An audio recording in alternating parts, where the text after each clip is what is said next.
অনেক মানুষ গ্যাদার হয়েছে। এর আগে প্রায় দেখতাম যে বিভিন্ন মানুষকে খাওয়া দাওয়ার ব্যবস্থা করা হয়।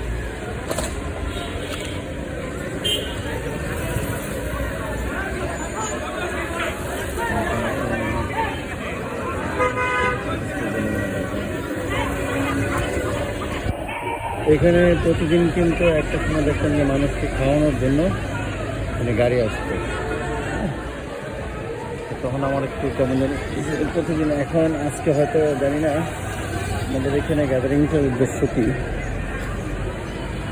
এখান থেকে হয়তো প্রতিদিন খাওয়ানোর জন্য গাড়ি আসতো এখানে। হ্যাঁ,